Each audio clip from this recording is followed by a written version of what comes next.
Gracias, perdón, maestro Vidori. Sí, justamente Adelante. eso iba, maestra, solicitar la autorización para poder iniciar la grabación. Y bueno, ya estamos grabando la sesión.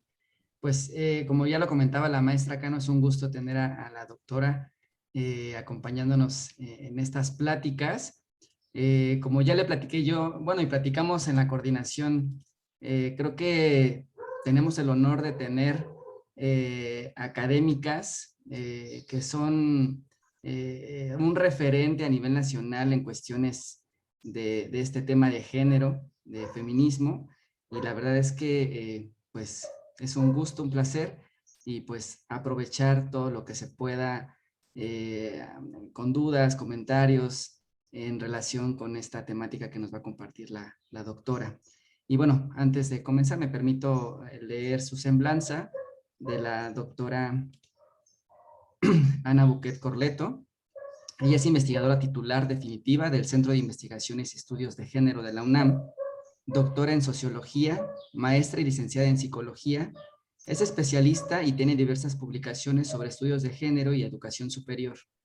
Entre estas destacan Imaginario Occidental y Expulsión de las Mujeres de la Educación Superior, Equidad a Debate, Trayectorias de Mujeres, Educación Técnico-Profesional y Trabajo en México, El Orden de Género en la Educación Superior, una aproximación interdisciplinaria, Intrusas en la Universidad y Transversalización de la Perspectiva de Género en la Educación Superior, Problemas Conceptuales y Prácticos.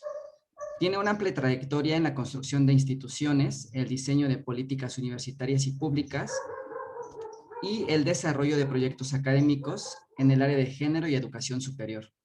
Bajo su dirección se dio la transformación del Programa Universitario de Estudios de Género en Centro de Investigaciones y Estudios de Género de la UNAM en el 2016 y la creación del Programa de Posgrado en Estudios de Género de la UNAM, que eso pasó recientemente. Es coordinadora, fundadora de la Red Nacional ANUIES de Instituciones de Educación Superior, Caminos para la Igualdad de Género, RENIES, y coordinadora del Observatorio Nacional para la Igualdad de Género en las instituciones de educación superior. Recibió los premios EMULIES de la Organización Universitaria Interamericana en 2017 y Margarita von Brentano de la Universidad Libre de Berlín en 2013. Como reconocimientos a su trayectoria profesional y sus aportes a las políticas de igualdad de género en instituciones de educación superior, también la presea Hermilia Galindo en 2016, otorgada por la Asamblea Legislativa del Distrito Federal en el rubro de Ciencia, Investigación y Difusión. Ha sido invitada en múltiples ocasiones como conferencista magistral, ponente y docente, así como evaluadora de proyectos de investigación y de artículos académicos a nivel nacional e internacional. Esto obviamente es una muestra del trabajo de la doctora Buquet, que como vemos pues está especializado totalmente en el tema de género. Y bueno, también me gustaría resaltar que es psicóloga, igual que la maestra Brenda y que yo, y la verdad es que es un honor que esté aquí con nosotros. Y bueno, le cedo la palabra. Muchas gracias, maestro Viloria, por la presentación. Qué bueno que somos colegas. Me da mucho gusto, con Brenda también. Pues muy buenas tardes a todas y a todos. Pues me encanta que me hayan invitado a dar esta plática, a platicar con ustedes. Se lo agradezco mucho a la maestra Leticia Cano. Y bueno, voy a permitirme compartir pantalla porque voy a mostrarles una serie de datos y de información que son producto de, pues bueno, de las investigaciones que hacemos hace muchos años sobre género y educación superior. Perdón, una pregunta, más o menos ¿cuánto tiempo tengo para exponer? Así me pongo mi cronómetro y no me paso. Claro, doctora, 1 hora, 1 hora y cuarto, está excelente, y después damos paso a una serie de preguntas, intervenciones de quienes te acompañamos en esta plática. Ok, un montón de tiempo, entonces espero no tomarme tanto y me voy a tomar el tiempo. Bueno, pues yo lo primero que quiero plantearles y a raíz de la sesión pasada que tuvieron con la doctora Marta Lamas, pues me imagino que ya tienen una idea de lo que significa el concepto de género, de lo que produce este sistema de organización social que se denomina de distintas maneras, depende de la perspectiva, digamos, teórica, ¿no? Pero lo podemos conocer como ordenamiento de género, como dominación masculina, como patriarcado, y básicamente se refiere a lo mismo, pero jerarquízalo, que se expresan en prácticamente todos los ámbitos sociales, ¿no? Estas desigualdades se expresan al interior de los hogares, ¿no? Sabemos que se educa de manera diferenciada a las niñas y a los niños, ¿no? Y que eso orienta luego muchas cosas de la vida de las mujeres y de los hombres. Y este fenómeno ocurre también dentro de las instituciones de educación superior. Entonces, yo de lo que les quiero hablar es justamente de las distintas manifestaciones de la desigualdad de género en las instituciones de educación superior. El caso de estudio es la UNAM, porque es lo que he estudiado a lo largo de muchos años, pero a través de la literatura científica se corrobora que la manifestación del orden de género en la educación superior se da prácticamente en todas las universidades conocidas, ¿no? En todas las que se han hecho este tipo de investigaciones, y estoy hablando de universidades de México, de América Latina, de Europa, de Estados Unidos, de Australia, etcétera, ¿no? Entonces, pues tenemos distintas formas de observar estas desigualdades. Una muy visible, una muy clara, es entenderlas con datos duros, ¿no? Con datos estadísticos que nos muestran de una manera muy clara que las mujeres están segregadas de una serie de espacios universitarios, ¿no? Las mujeres tienen menos acceso a los nombramientos más altos. También, por lo mismo, esto se refleja a nivel nacional en un dato muy elocuente, que es la brecha salarial que existe en México entre mujeres y hombres. Las mujeres como colectivo ganamos menos que los hombres, un porcentaje además muy importante. Y bueno, por supuesto que esto pasa en todos los espacios sociales, ¿no? Y por otro lado, también vemos que las mujeres, el conocimiento en ciertas actividades, en ciertos espacios, ¿no? Ocurre no solamente en lo académico, también ocurre en el espacio administrativo. Y todo esto yo se los voy a mostrar con datos y con gráficas, ¿no? Y hay otra serie de desigualdades que se producen en la educación superior que son más difíciles de hacer visibles, de investigar. Yo aquí las pongo como desigualdades ocultas que tienen que ver justamente con la discriminación, la violencia de género y la división sexual del trabajo, que a su vez lo vamos a poder ir viendo a lo largo de la presentación. Estos tres ejes de desigualdad, la discriminación, la violencia y la división sexual del trabajo, son en buena medida las razones por las cuales las mujeres están segregadas de ciertos lugares de la universidad. Entonces voy a empezar con la segregación, con los datos duros. Los datos que les presento son de la quincena 10 del 2020, son datos de DEGAPA, ¿no? O sea que son datos institucionales. Y lo primero que quiero que observen en esta gráfica, las mujeres están en morado, los hombres en amarillo, es cómo a medida que el nombramiento académico es más importante y sube de nivel, la participación de las mujeres disminuye.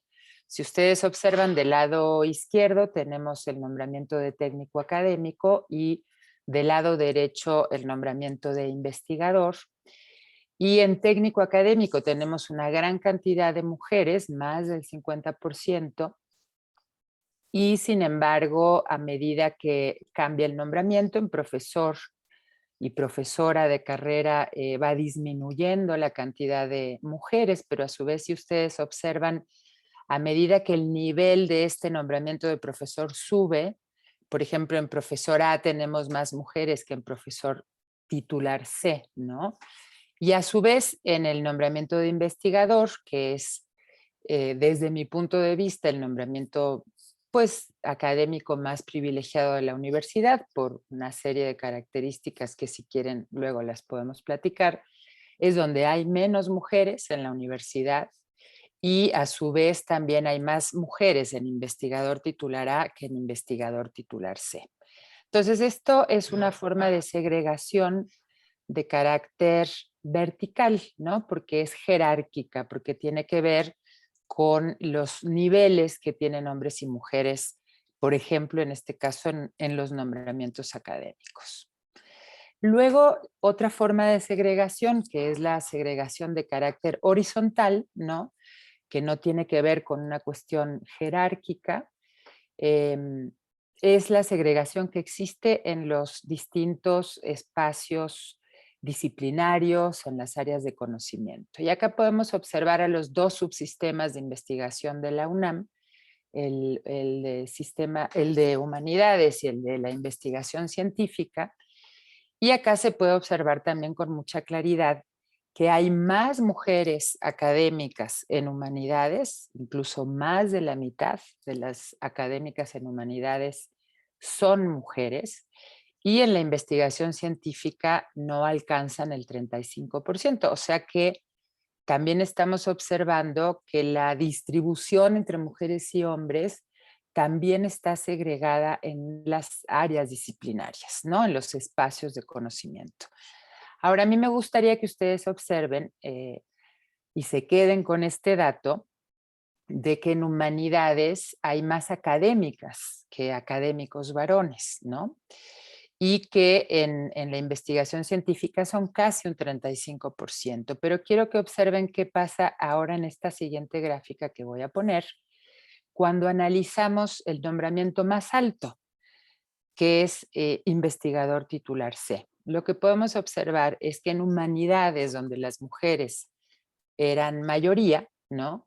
Pierden la mayoría cuando se trata del nivel más alto del nombramiento de investigador, ¿no? Entonces, allá en aquellos espacios donde la mayoría son mujeres, también las mujeres están segregadas de los niveles más altos de todos.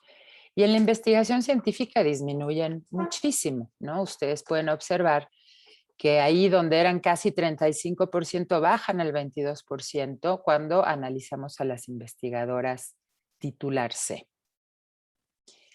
Y otro elemento que a mí me parece muy importante mostrarles es que esta forma de segregación de las mujeres es una forma que persiste, no es un fenómeno que vaya modificándose, ¿no? Pensaríamos que la UNAM, que tiene tantos años impulsando el tema de la igualdad de género, tendría que haber tenido variaciones mucho más significativas a lo largo del tiempo. Y en esta gráfica yo les estoy mostrando un análisis comparativo de 15 años, ¿no? Es 2005 y 2020. Y lo que podemos observar es que las mujeres permanecen con muy baja participación respecto a los hombres en los nombramientos más altos, ¿no? Aparece con muy alta participación en técnico académico, disminuye en profesor de carrera y disminuye mucho más en investigador de los 3 niveles. Y si se fijan las barras, ¿no? Las mujeres en morado, las barras son 2005 y morado fuerte 2020. No hay realmente cambios significativos para estar hablando de 15 años, ¿no? Entonces, la segregación es un fenómeno de carácter estructural que no cambia rápidamente y que evidentemente hay que hacer mucho esfuerzo institucional y de todas las personas que conformamos la comunidad para que estos cambios se produzcan con más celeridad, ¿no? Para poder alcanzar la igualdad más rápido. También pasa en la universidad, en los puestos de toma de decisiones. No sé si ustedes alcanzan a ver la gráfica completa, porque sí, perfecto. Bueno, en esta gráfica lo que estoy mostrando son directores y directoras en facultades, escuelas, institutos y centros de la UNAM. Esta información es de mayo de este año. Y también lo que nos muestra es que hay muchos más directores hombres en las entidades académicas, ¿no? Y además, pues hay que llamar la atención que las diferencias, por ejemplo, fuertes están en facultades, en institutos de la investigación científica, o sea, se van combinando las formas de segregación, ¿no? La segregación vertical, que quiere decir, es esta segregación jerárquica, que quiere decir las mujeres enfrentan más obstáculos, digamos, para llegar a los puestos de toma de decisiones, se combina también con las áreas de conocimiento. Entonces, en la investigación científica hay más diferencia en los institutos que en los de humanidades, por ejemplo, ¿no? Y también observamos una forma de segregación de carácter horizontal. Esto quiere decir por áreas de conocimiento o por actividades, etcétera, etcétera. En el estudiantado, esta información es el semestre 2022, también esto es de DEGAE, y lo que nos muestra, si ustedes se fijan, es que en la parte de arriba, donde tenemos a la Escuela Nacional de Trabajo Social, una escuela a la que quiero mucho porque fue maravillosamente dirigida por la maestra Cano en 2 periodos, la Facultad de Ontología, la Facultad de Psicología. Ustedes pueden observar que hay una gran cantidad de mujeres, ¿no? Y sin embargo, en la parte de abajo tenemos a Limas, que también el querido doctor Fabián García lo dirigió y trabajamos en aquella época con el Limas también. La que sigue hacia arriba es la Facultad de Ingeniería, pero no se ve el letrero. Ustedes podrán ver que hay áreas del conocimiento en donde participan mucho más los hombres que las mujeres, ¿no? Y esto, pues esto tiene muchas consecuencias, ¿no? Y muchas razones también. No hay ¿cómo decirles? No existe una vocación natural de las mujeres por ser trabajadoras sociales. La que sigue de trabajo social, que tampoco se ve el letrero, es la ENEO, la Escuela Nacional de Enfermería y Obstetricia. No hay una vocación natural de las mujeres por estar en este tipo de disciplinas, ¿no? Ni tampoco de los hombres por estar en matemáticas y en ingeniería. Esto responde básicamente a los estereotipos de género, que tiene que ver con cómo educamos a las niñas y a los niños en nuestros hogares, luego pues qué estereotipos y qué roles se transmiten a las niñas y a los niños en las escuelas, en las primarias, lo que transmiten los medios de comunicación, ¿no? Siempre hay una lógica de que los niños deben estar orientados a ciertas actividades y las niñas a otras diferentes, ¿no? Creo que han escuchado seguramente, pues, cómo hay una tendencia, por ejemplo, a decirle a los niños que no deben de llorar, que los hombres tienen que ser fuertes, que tienen que controlar sus emociones, y a las niñas se les permite, digamos, esta descarga emocional, ¿no? Y cómo, pues, las niñas no necesariamente son motivadas a jugar deportes como el fútbol, soccer u otro tipo de deportes y los niños sí, en fin, siempre se educa con muchas diferencias, ¿no? A las niñas y a los niños y esto de alguna manera va determinando los intereses profesionales, ¿no? Tanto de unas como de otros.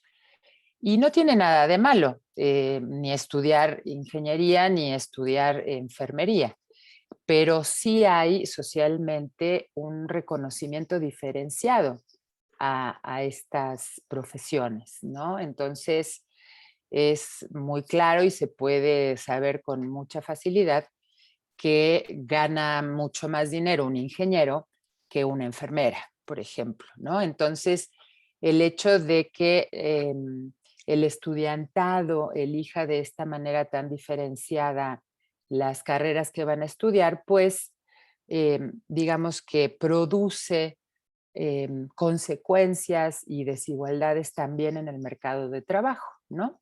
Entonces las mujeres ocupan más las profesiones y los oficios con menor remuneración y los hombres con mayor remuneración. Y además también representa de alguna manera, digamos, las actividades y las formas de educación diferenciadas de los hogares, ¿no? Porque estas carreras consideradas femeninas son como una extensión de las actividades que las mujeres hacemos adentro de los hogares, ¿no? Educar, servir, atender, etcétera, etcétera, ¿no? Entonces, bueno, es un dato que a mí me parece importante porque pues lo que se busca es que las mujeres, las niñas, sobre todo las jóvenes, las adolescentes, puedan ser motivadas a estudiar otro tipo de carreras, o sea, carreras que tradicionalmente se consideran masculinas. Esto se hace mucho en los grupos internacionales que hay sobre la baja participación de las mujeres en las ciencias, ¿no? Lo que se está tratando de promover es que a las niñas les interese la ciencia y eso significa un poco tener que contrarrestar la educación y la socialización de género que tienen las mujeres para que se atrevan, digamos, a interesarse por carreras como las ciencias físicas, las matemáticas, las ingenierías, y por otro lado también los hombres a interesarse por querer ser enfermeros, por querer ser trabajadores sociales, etcétera.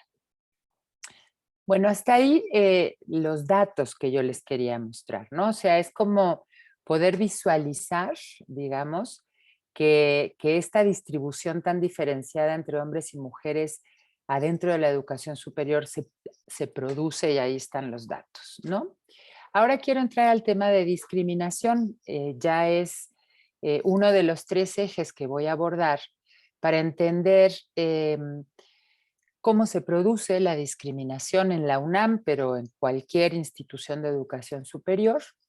Y para ello les voy a mostrar datos de una encuesta levantada en 2019, una encuesta que levantamos desde el CIEG y con la Comisión Especial en aquel entonces de Equidad de Género, que nos va a mostrar una serie de información que yo creo que es muy relevante para la universidad.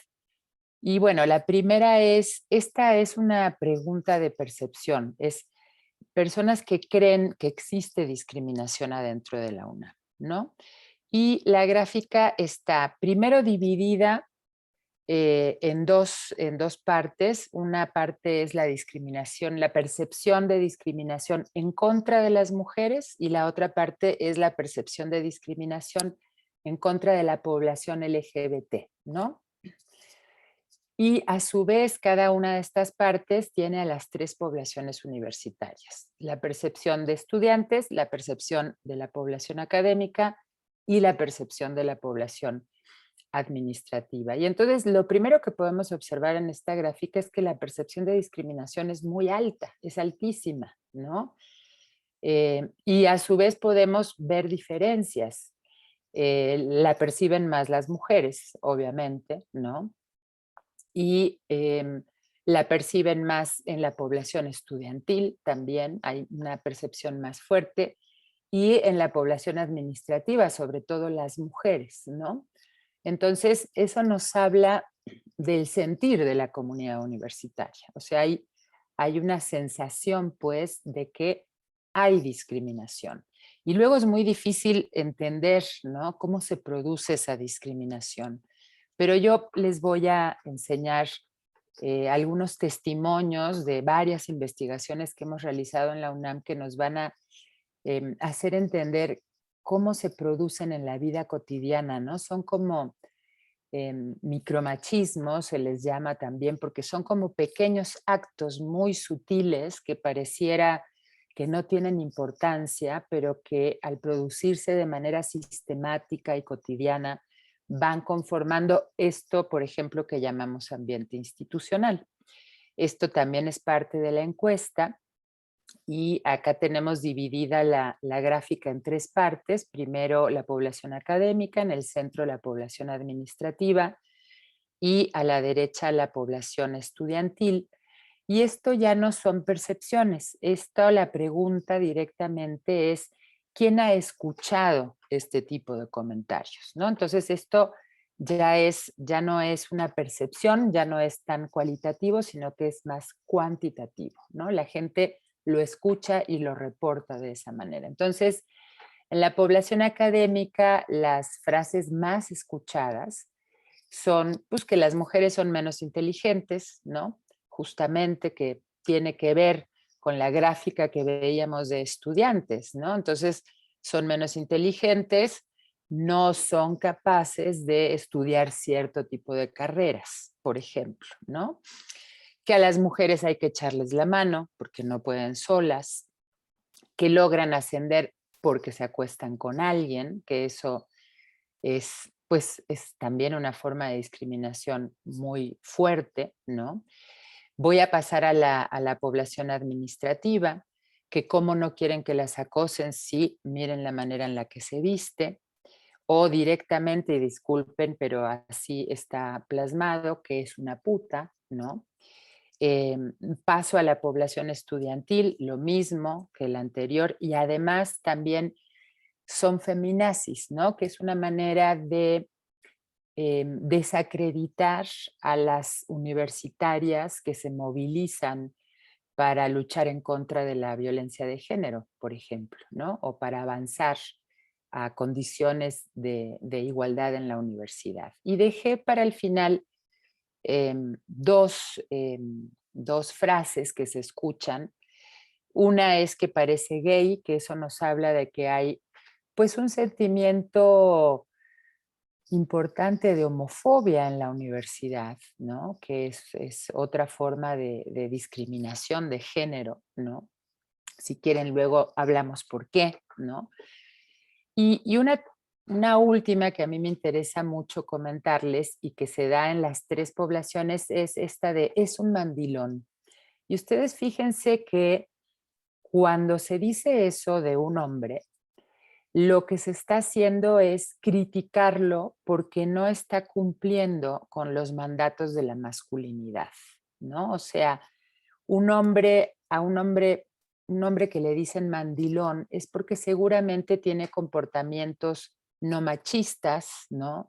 Comportamientos que están orientados a poder colaborar, por ejemplo, con las actividades domésticas y de cuidados, en fin, puede haber muchas razones por las cuales le digan a un hombre que es un mandilón, pero lo que me importa dejar claro es que la razón central es un mecanismo social para que los hombres no se salgan del huacal, digamos, ¿no? Del huacal de la masculinidad. Es una presión hacia los hombres que tienen un comportamiento que desde la masculinidad tradicional se puede considerar como femenino, ¿no? Un hombre al que pueden mangonear, al que pueden, etcétera, etcétera. ¿Cómo entender la forma en la que se producen estos comentarios? ¿En qué espacios? Para eso les quiero poner algunos ejemplos de distintas investigaciones realizadas en la universidad. Por ejemplo, en este caso, les pongo 2 ejemplos de 2 investigadoras, perdón, una del Instituto de Física y otra del Instituto de Ingeniería.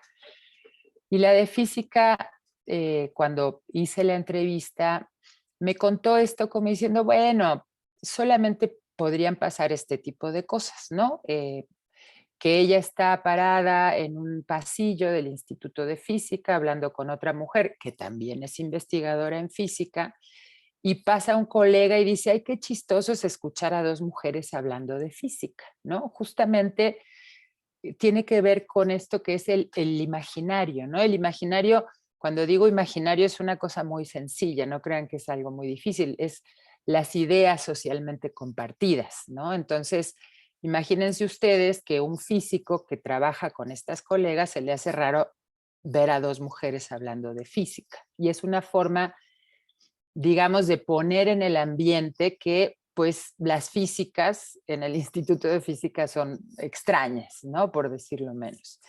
Y en el caso de la investigadora del Instituto de Ingeniería, es muy interesante porque ella lo primero que dijo es que no había problemas de género en el Instituto de Ingeniería, pero que ella se quejaba de que ningún estudiante la elegía a ella. Ustedes saben que en los institutos, pues normalmente hay estudiantes de posgrado, de doctorado muchas veces, y, y ella lo tomaba como un problema personal, ¿no? Dice, eso es muy serio, me discriminan a mí, ¿no? No piensa esta investigadora que es un problema de carácter estructural la discriminación y que ella como mujer, como ingeniera y como investigadora del Instituto de Ingeniería, tal vez no le transmite confianza a los estudiantes porque es una mujer, ¿no? Entonces, es una forma de discriminación estructural que ella la asume como un problema de carácter personal. Me discriminan a mí, no sé por qué, ¿no? Y eso obviamente que afecta en la trayectoria de esta académica.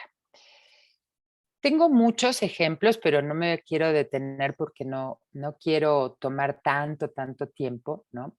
Me voy a detener en algunos en particular que me parecen importantes. Por ejemplo, en la Facultad de Ingeniería, dice una estudiante mujer, que a ella le tocó que entró una chava que conocía al profesor y que iba vestida normal, pero que empezaron a chiflarle, que incluso el profesor la agarró, la subió a la tarima y le dio la vuelta y les dijo, a ver, deleítense con ella, ¿no? En un salón de clases de la universidad, que todos y todas deberíamos de pensar o suponer que este tipo de cosas no ocurren, ¿no? En los salones de clase.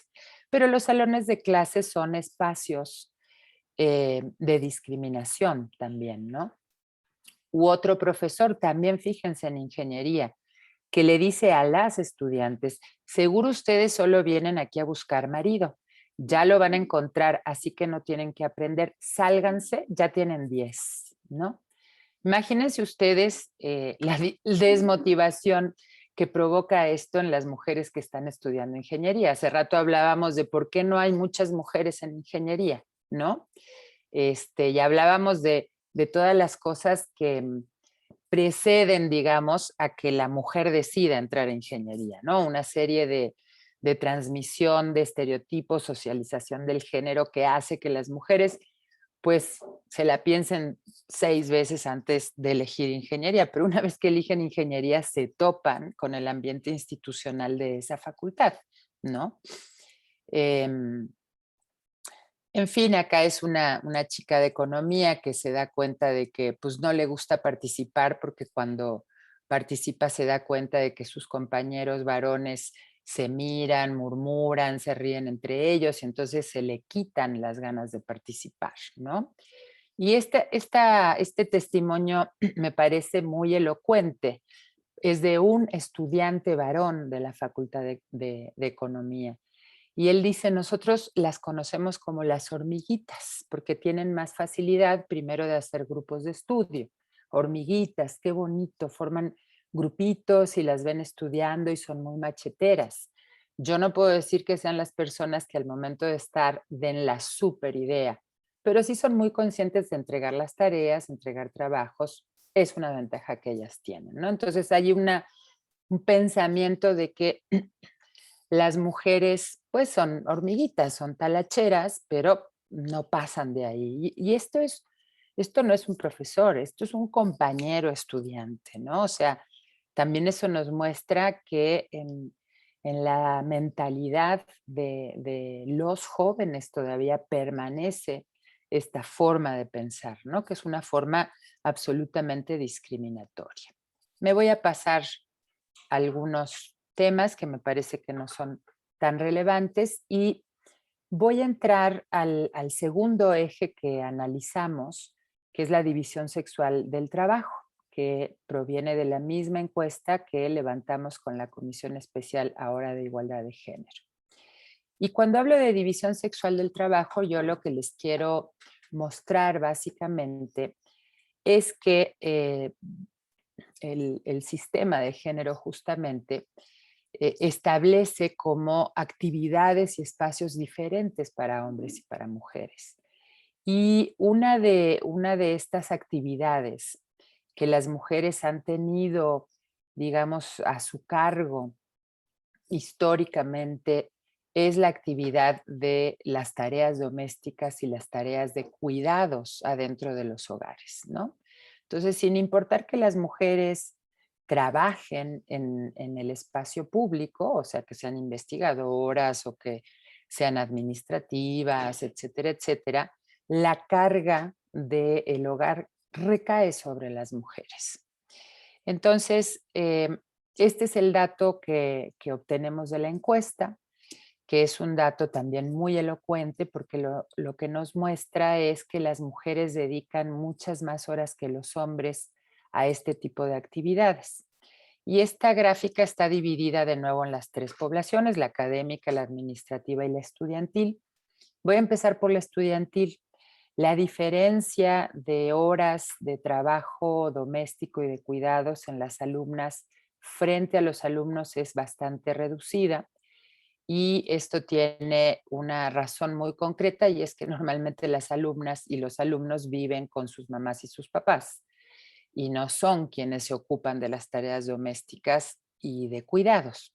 A pesar de eso, ya se nota una diferencia que tiene que ver con que en los hogares las niñas y las jóvenes tienen que colaborar más con estas actividades que los varones. Es parte de la educación diferenciada sobre el género, ¿no? Luego en la población administrativa vemos una diferencia enorme. O sea, las mujeres trabajan 12 horas, casi 13 horas más que sus colegas varones por semana, ¿eh? Esto es por semana, en tareas domésticas y de cuidados. O sea, ustedes imagínense que 12 horas o casi 13 horas representan una jornada y media de trabajo, ¿no? Si pensamos que una jornada de trabajo es de 8 horas, pues estamos hablando de más de una jornada y media de trabajo por semana. O sea, pensemos que tal vez las mujeres administrativas no tengan sábado y tengan la mitad del domingo para hacer con su vida lo que quieran, descansar, recrearse, dormir, etcétera, etcétera, ¿no? Y en el caso de la población académica, la diferencia es de 8 horas y acá hay un montón de elementos que tienen que ver por qué más en una población que en otra, ¿no? Pero en la población académica lo que podemos ver es que por lo menos hay una jornada laboral semanal adicional para las mujeres, ¿no? Entonces, ¿cómo es posible? Por eso yo les decía que estos datos nos explican un poco la segregación que vimos antes, ¿no?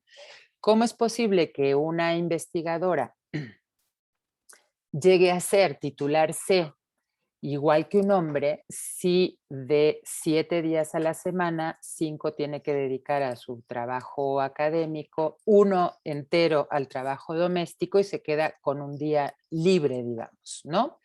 Mientras que sus colegas varones tienen esa ventaja. O sea, también nos podemos preguntar qué hacen los hombres con esas horas adicionales que tienen a las mujeres, pues muchas veces las ocupan para su carrera académica, ¿no? Entonces, en este sentido, mientras la distribución de actividades esté tan desigualmente distribuida, pues las mujeres siempre van a tener condiciones de desventaja para avanzar en su trayectoria académica, en su trayectoria administrativa, etcétera, ¿no? ¿Cómo podemos observar esto en la vida de las y los universitarios, ¿no? Por ejemplo, con este tipo de comentarios, ¿no? Ellos tienen su tiempo completo para ellos. O el tiempo que tiene uno, dice otra mujer, que dedicar yo a mi hija y a mi madre, que actualmente tiene 90 años. Esta mujer lo que nos está mostrando es que desde que tuvo hijos, ¿no? Hijos o hijas o ambas, se tuvo que dedicar a cuidar, ¿no? Y no acaban los cuidados cuando la hija o el hijo es adolescente o adulto, porque empiezan los cuidados de las personas mayores, o sea, las mujeres eh, socialmente somos las cuidadoras de las otras personas, ¿no? Cuidamos hijos, cuidamos padres, madres, suegros, suegras, personas enfermas, ¿no? Entonces, hay una cantidad de cosas que están, digamos, depositadas en las mujeres, depositadas socialmente, porque evidentemente los trabajos de cuidado y los trabajos domésticos no son una actividad que naturalmente las mujeres tengamos más capacidad. Hemos aprendido, sí, porque así nos socializan, ¿no? Hemos aprendido que nos toca, digamos, esas actividades. Este testimonio es muy bonito porque creo que es muy elocuente. Fíjense que es de una investigadora del Instituto de Matemáticas y su marido es investigador del Instituto de Matemáticas, ¿no? Y evidentemente la trayectoria de ellos dos es diferente. Entonces ella lo que dice es muy simple. Por ejemplo, mi marido es un súper papá, pero a las 10 de la mañana le vale si hay pollo o hay pescado o hay carne en la casa, si se tiene cita con la pediatra, si hay que llevarlos a la natación, si hay cita con la maestra, etcétera. Toda esa carga siempre es de la mujer. Y es una carga en energía y en concentración que te quita un espacio, ¿no? Es muy elocuente porque lo que está diciendo es, pues los dos tenemos el mismo trabajo afuera, la misma responsabilidad en la UNAM, ¿no? Sin embargo, toda la responsabilidad de la casa queda a mi cargo, ¿no? Y estamos hablando de investigadoras que sabemos que tienen un nivel socioeconómico más alto, digamos, que gran cantidad de las mujeres administrativas, por ejemplo, ¿no? Y eso significa que pueden contratar servicio doméstico. En la población administrativa vemos unas diferencias enormes, sobre todo en los sectores de nivel socioeconómico más bajo, donde las mujeres se tienen que dedicar a todo porque no tienen ni siquiera esa posibilidad económica de tener pues una persona que trabaje en su casa para sacar adelante estas actividades, ¿no?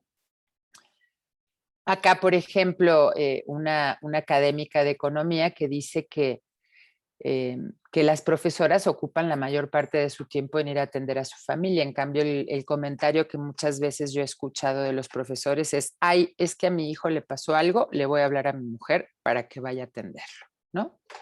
Siempre es como la prioridad de la carrera de los hombres frente a la de las mujeres.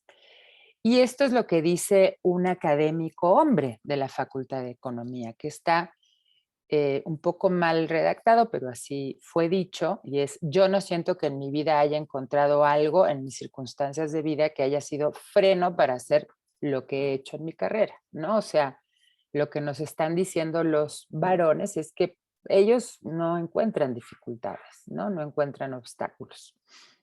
Entonces, hasta ahí el tema de la división sexual del trabajo. Y voy a entrar al último tema de análisis, que es el tema de la violencia de género, con la misma encuesta que levantamos con la comisión especial y que nos arroja la siguiente información. Lo que nos está mostrando esta tabla que les enseño es, medimos el hostigamiento tanto en hombres como en mujeres, ¿no? Siempre todas las investigaciones que hacemos, investigamos a las mujeres y a los hombres y a la población LGBT y a toda la comunidad universitaria. Entonces, ustedes pueden observar que los hombres también declaran haber sufrido hostigamiento, pero en mucho menor medida que las mujeres, ¿no? Ustedes fíjense que, por ejemplo, en la población administrativa, si bajan ustedes la vista hasta la población administrativa, se darán cuenta de que en general en la población administrativa hay un 39% de mujeres que declaran haber vivido algún acto de hostigamiento frente a un 19% de hombres. Entonces, lo primero que tenemos que observar aquí es eso, ¿no? Que el hostigamiento lo viven en mucho mayor medida las mujeres y también acá encontramos diferencias por población. Si ustedes se fijan, la población que más hostigamiento vive es la población estudiantil. Las mujeres de la población estudiantil declaran 50% de las mujeres de la población estudiantil declaran haber vivido algún acto de hostigamiento, que ese es un dato de alerta, ¿no? Y fíjense ustedes, en la población de licenciatura, las mujeres declaran, el 53.3% de las mujeres declaran haber vivido algún acto de hostigamiento. Quiero decirles que esta encuesta es representativa de toda la UNAM. O sea que estamos diciendo que el 53% de las estudiantes de licenciatura han vivido algún acto de hostigamiento, ¿no?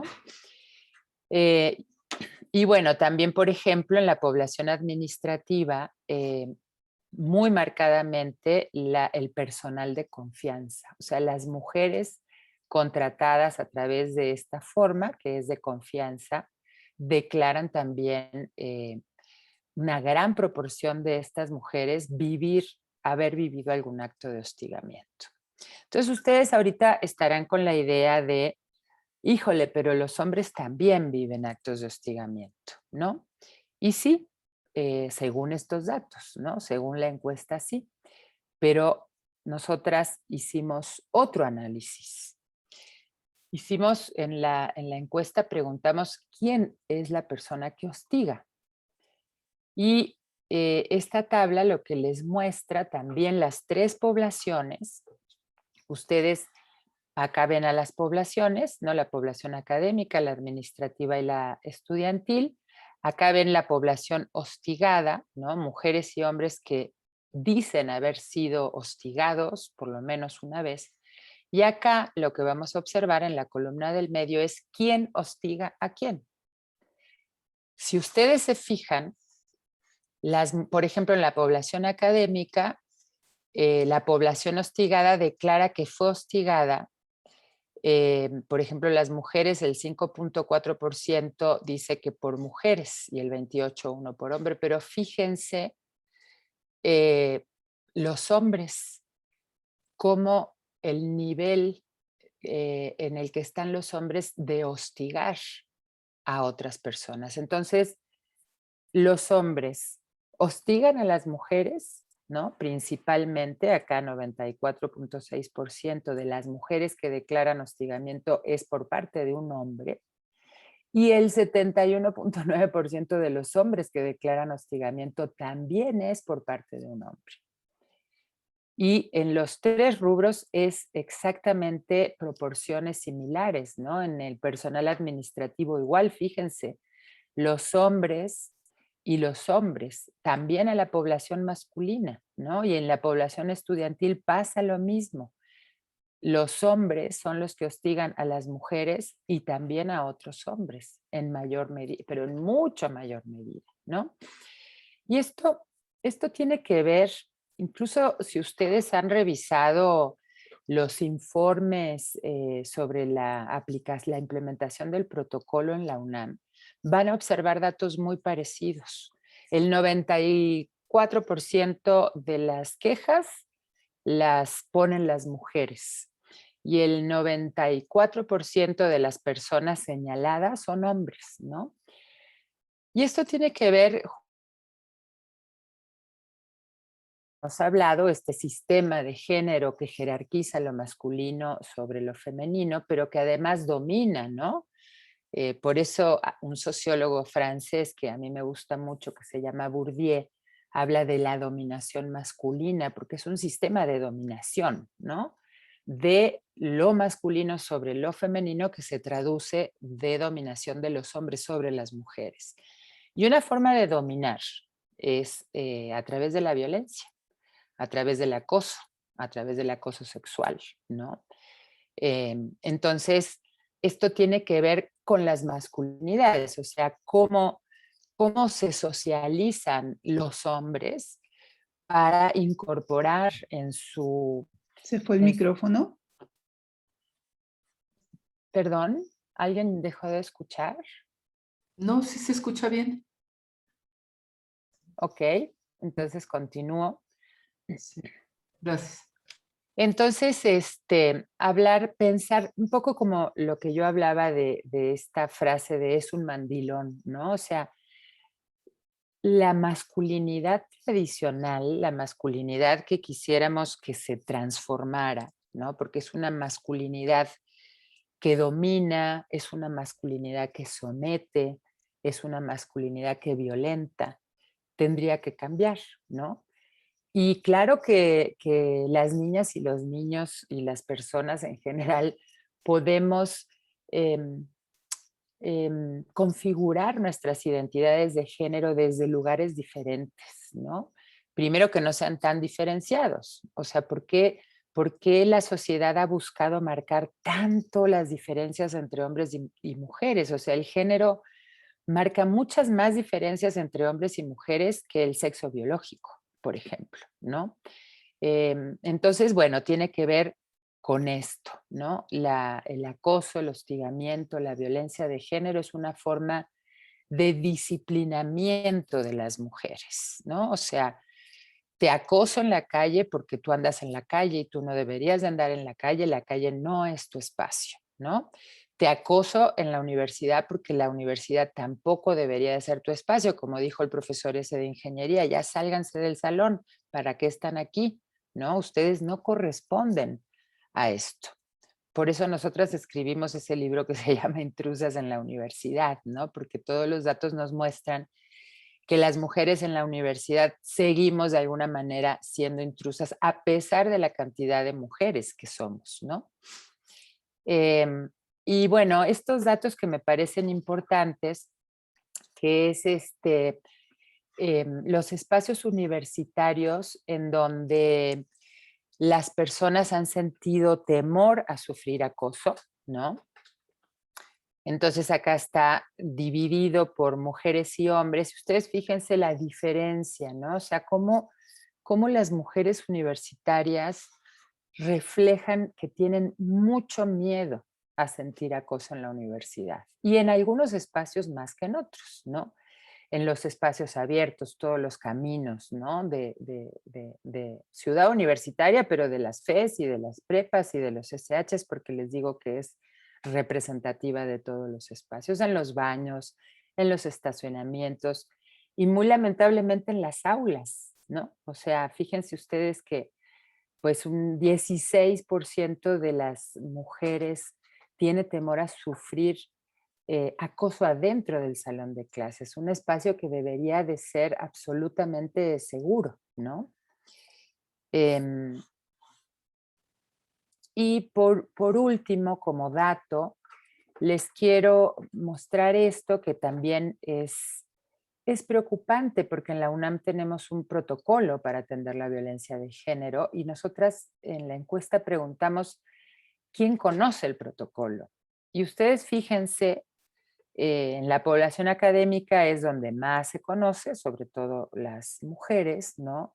En la población administrativa se conoce mucho menos, de manera más preocupante, por ejemplo, la población de base, que tiene muy poco conocimiento sobre el protocolo, pero fíjense ustedes la población estudiantil, bachillerato y licenciatura, que son los espacios en donde más sufren acoso, es donde menos se conoce el protocolo, ¿no?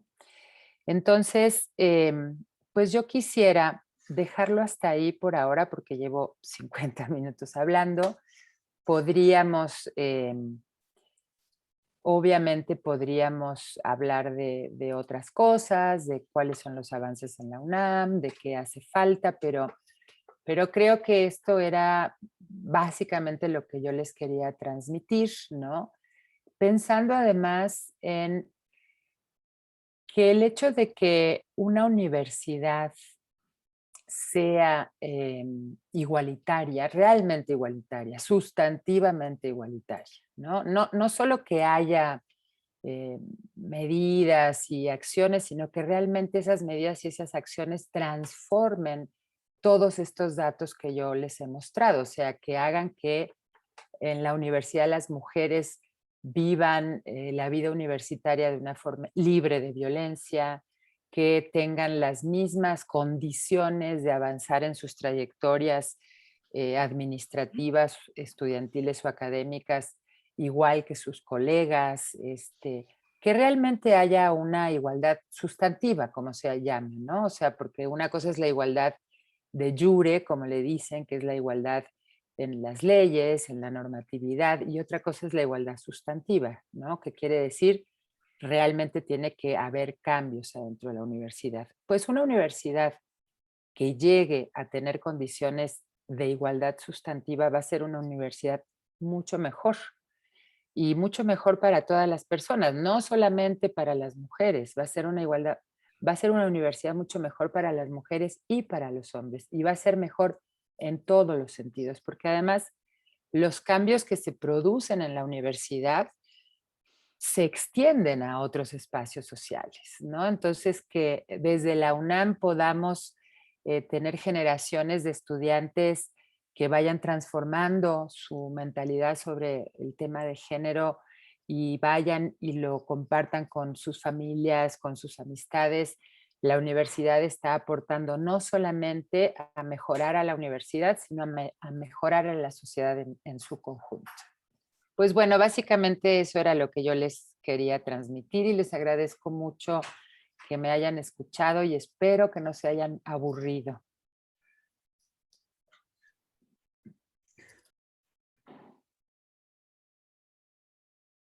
Muchas gracias, doctora Ana Buquet, muchas gracias.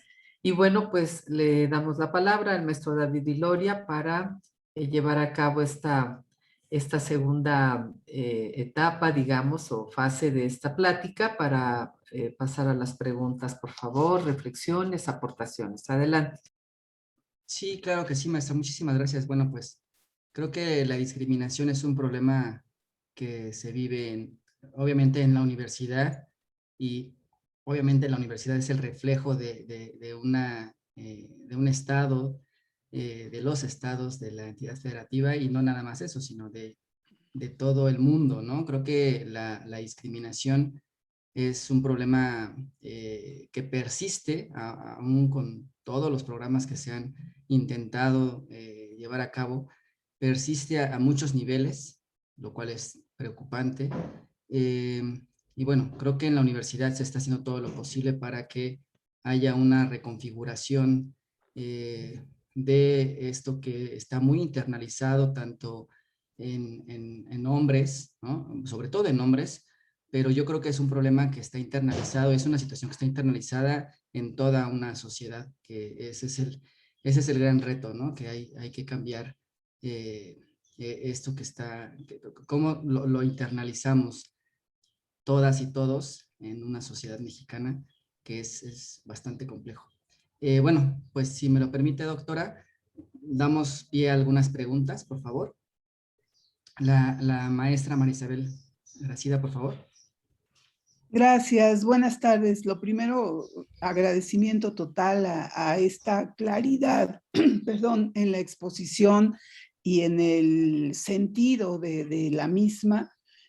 Y yo me quedo con una preocupación amplísima porque hay una aseveración de parte de la doctora Bouquet de que a partir de que, digamos, más o menos oficialmente se empezaron a hacer campañas de no discriminación, de igualdad de género, etcétera, en la universidad, han pasado 15 años sin que realmente se vean cambios significativos.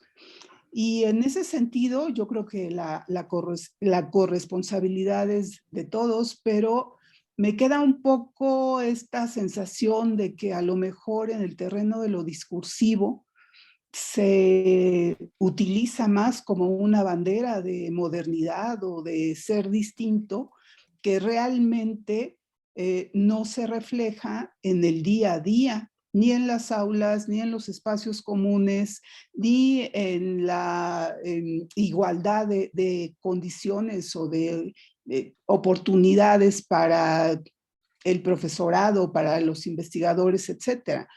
Es decir, si no ha habido grandes cambios, yo diría que muy pocos y que no se notan todavía más que discursivamente, insisto, ¿qué es lo que está pasando con la universidad que debiera ser motor, sobre todo a partir de investigaciones como las de usted y sus colegas, que son tan absolutamente transparentes? Los números, pues ahí están. ¿Qué es lo que está pasando para que no se adviertan todavía los cambios? ¿Y qué podríamos hacer colegiadamente, colectivamente, para que sucedan estos? Gracias, doctora Bouquet. Yo creo que hacemos una ronda de preguntas, doctora, si le parece, y para que pueda dar respuesta. La maestra Brenda Morales, por favor. Gracias, hola. Yo solo quería preguntar, en la última gráfica sobre el hostigamiento, quiero saber cuál fue la definición operacional que se usó para entender hostigamiento, es decir, ¿qué estamos entendiendo por hostigamiento en la encuesta? Gracias.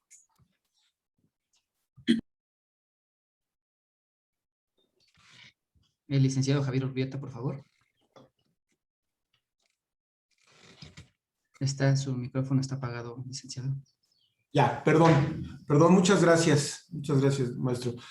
Primero agradecer la oportunidad de escuchar a la doctora Bouquet en estos temas y por la claridad, aunque parezca repetitivo, se agradece mucho porque eso nos da un panorama general de cómo nos encontramos. Bueno, primero, los datos son abrumadores y de verdad preocupan, o sea, es decir, frente a lo que tenemos, particularmente creo yo que hemos hecho muy poco en la universidad, es decir, da esta sensación de que seguimos mostrando información, pero vamos poco a la resolución de los problemas. Y en ese sentido, digo, para no referir todo lo que comentó, doctora, dos preguntas en particular, y una relacionada en particular con algo de la materia de trabajo que realizamos aquí en la unidad coordinadora. Primero, ustedes sé que han estado asesorando a algunas escuelas y facultades en materias de la incorporación de algunas materias con contenido de género. Le quiero preguntar si usted cree que eso ha sido suficiente. A ver, a nosotros, comunidad coordinadora, nos toca ver pasar estas materias para que se incorporen a la currícula de las escuelas y facultades. Pero le quisiera preguntar con toda honestidad y en este círculo de la confianza, si usted cree que esto ha sido suficiente. Particularmente, yo creo que ha sido un poco reactivo para resolver los problemas relacionados con los movimientos legítimos de muchas mujeres que se han expresado y a raíz de eso se han incorporado estas materias, pero no hay un eje vertical, es decir, no hay una línea algunas han sido materias extracurriculares, otras son optativas, otras han sido como requisito de egreso, es decir, no hay una uniformidad y particularmente además lo que yo identifico es que no hay un eje estructurado, ¿no? O sea, esa es una primera pregunta y entonces creo yo ahí podríamos avanzar mucho porque pues debe haber claridad de lo que tenemos que hacer. A mí me parece que estas materias deberían formar parte de los primeros semestres de nuestros estudiantes y no a mitad de la carrera o como un requisito de egreso, porque al final los datos estos indican que lo que estamos haciendo son actividades remediales. Es decir, el problema del acoso, de la violencia de género existe, entonces todo lo que estamos haciendo es remedial y esto pareciera ser que también es remedial. Una primera pregunta. Y en otro sentido, también creo que hemos externado, y lo comentaba con la exposición de la doctora Lamas, ¿no cree usted que también hace falta empezarle a decir, no, o sea, en la universidad tenemos estos problemas, pero hay que empezar a decir que los violentadores y los acosadores, pues bueno, ya venían de acosadores desde hace mucho tiempo. Es decir, ya hemos hecho muy poco en la educación básica para trabajar. Ahí a ese respecto, la universidad está haciendo algo para a los niveles básicos de educación o bueno, a nivel de la sociedad en general, se establezcan algunos mecanismos para estas acciones irlas corrigiendo, porque el problema es ese. Aquí en la universidad hablamos de estos temas muy importantes, se diagnostican, pero estamos haciendo muy poco para atender el problema que viene de origen. Es decir, un joven que es acosador o un joven o alguien que es acosador no se hizo en la universidad, venía ya con una historia y trayectoria. Entonces, ahí en ese sentido, ¿qué hemos hecho como universidad para poderle dar herramientas a otros, a la sociedad en su conjunto para ir corrigiendo de entrada o de atajo estos temas? Esas son mis dos preguntas. Gracias. Gracias, licenciado. La última pregunta de la maestra Julieta, por favor.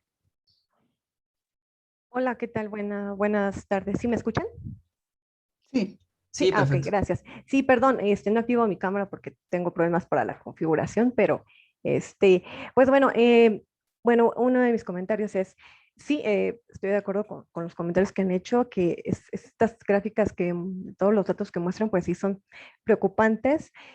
Por acá, bueno, estamos trabajando ya, capacitándonos en esta cuestión de las comisiones para la igualdad de género, que bueno, esperamos que esto que se está haciendo desde la universidad, pues tenga un impacto, pues visible dentro de nuestras dependencias, ¿no? Porque bueno, vemos que pues esta situación está preocupante después de todo, como comentaban, que ya tiene muchísimo tiempo que se han venido haciendo investigaciones de este tipo y bueno, pareciera que se quedan en la parte de investigación y no pasan a la parte práctica, ¿no? De aplicación de la vida cotidiana en la universidad, ¿no? Ese es un punto. Y tengo una pregunta, no se ha tocado este concepto, pero ¿cuál sería la diferencia entre la igualdad de género y la equidad de género? A veces no sé qué tanto puede ser una cuestión que pudieran ser lo mismo o si hay diferencias entre estos conceptos. Esa sería como mi pregunta. Gracias. Muchas gracias. Pues, doctora, le dejamos la palabra para que dé respuesta a lo que considere pertinente. Pues muchísimas gracias por sus comentarios y por sus preguntas que son muy estimulantes y que me ponen a pensar, ¿no? Pues yo empezaría con la pregunta de la maestra María Isabel Gracida sobre qué está pasando, o sea, por qué hay, por lo menos visiblemente y discursivamente, una serie de acciones y no hay cambios reales, ¿no?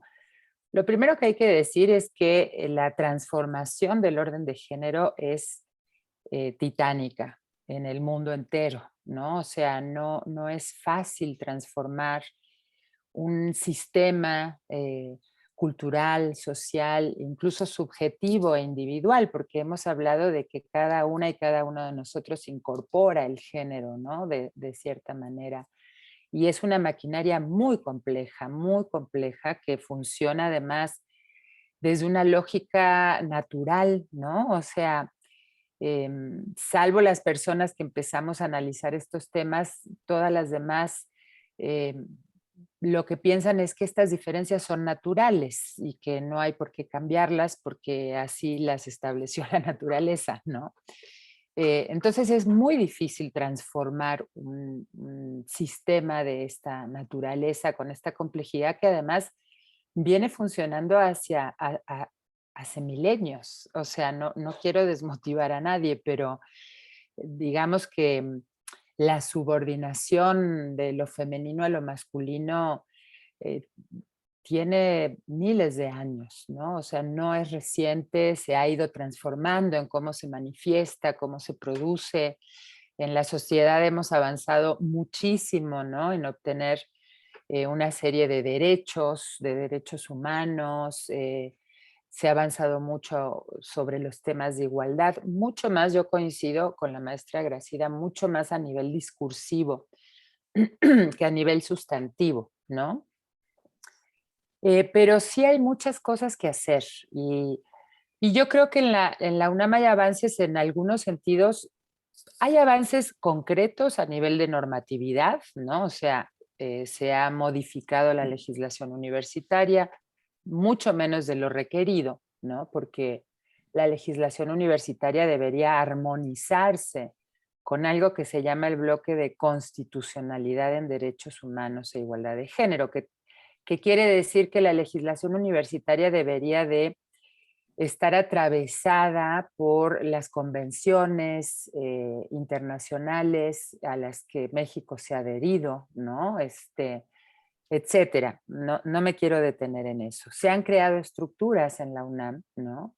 Como la Comisión Especial de Igualdad de Género del Consejo Universitario, como la Coordinación para la Igualdad de Género en la UNAM. Se han creado estructuras destinadas a los temas, a los estudios de género, que también es muy importante tenerlo, como el CIEG, como el posgrado en estudios de género.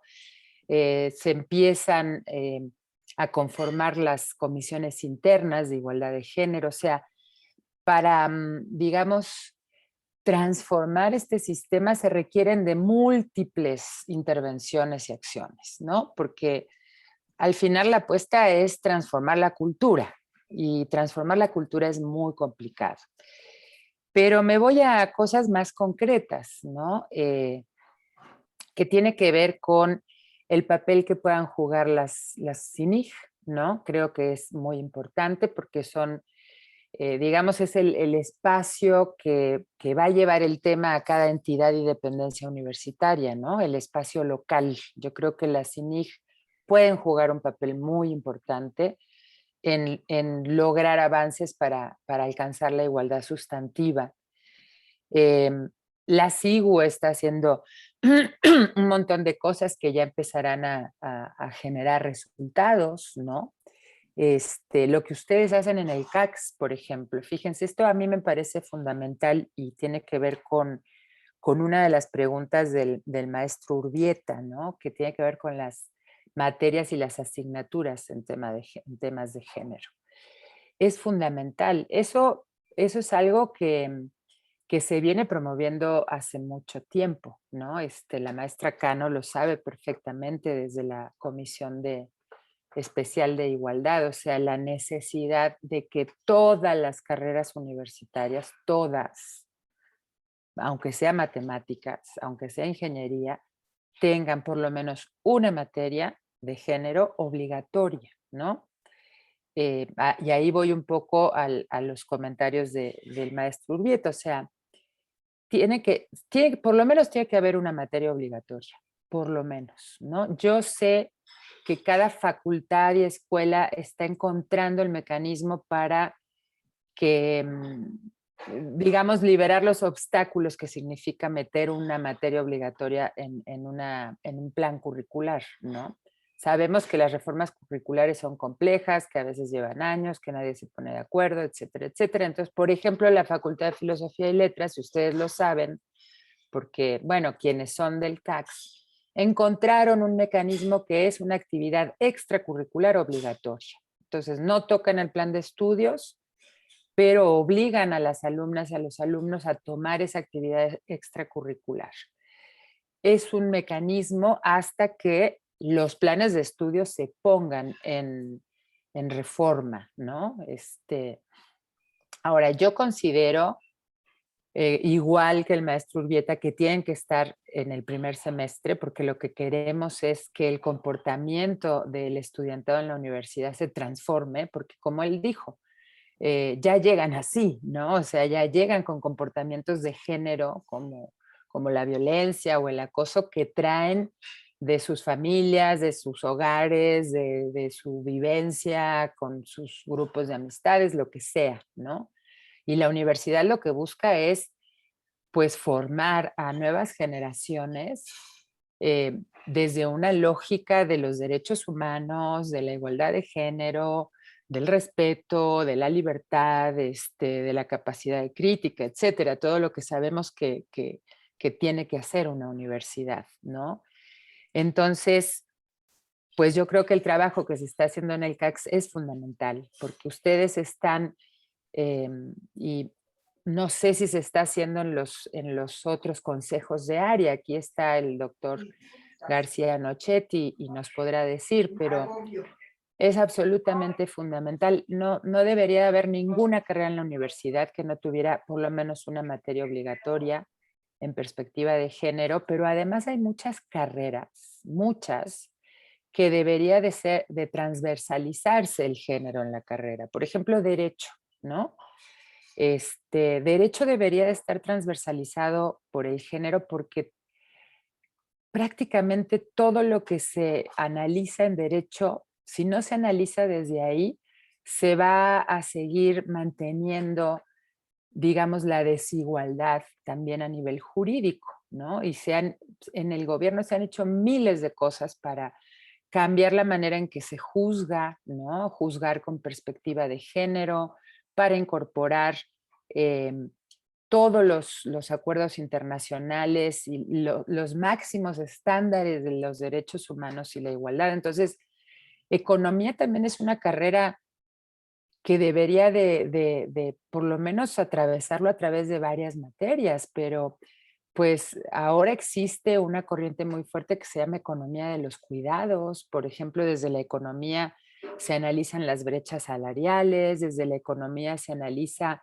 el aporte de las mujeres al Producto Interno Bruto, ¿no? Y nada de eso está formal en estas materias, ¿no?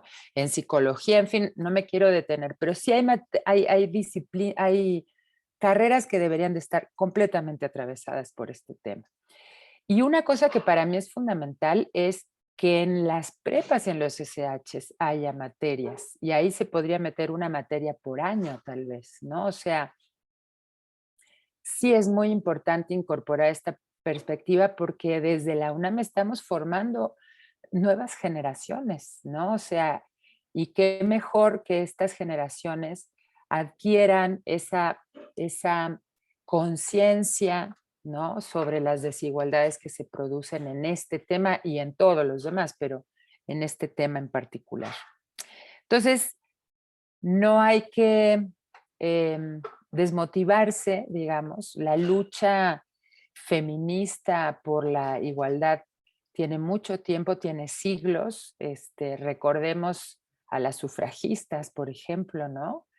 Que hicieron un movimiento en muchos países del mundo por conseguir el voto y estamos hablando de más de un siglo atrás, ¿no? Es más, desde la Revolución Francesa hubo muchas feministas que quisieron conseguir los mismos derechos para las mujeres y, por ejemplo, una de ellas fue guillotinada, ¿no? Una mujer llamada Olympe de Gauche.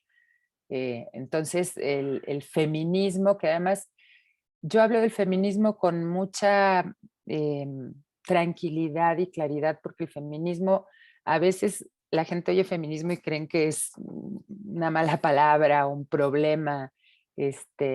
Como en cualquier movimiento social hay distintas posiciones dentro del feminismo, pero básicamente el feminismo es una corriente académica, es una corriente política, es una corriente activista, ¿no? Que lo que busca es conseguir igualdad para las mujeres en el mundo, en todos los sentidos, ¿no? Entonces, yo hablo de feminismo con esa tranquilidad, ¿no?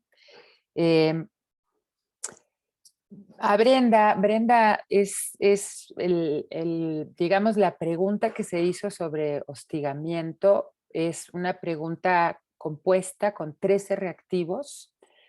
Me hubiera gustado buscarlos para mostrarlos en pantalla, pero no lo hice. me distraje ahora respondiendo, que va desde los actos menos graves, digamos, a los más graves, ¿no? Entonces la gente, y ese es un análisis mucho más fino que yo no traje, ¿no?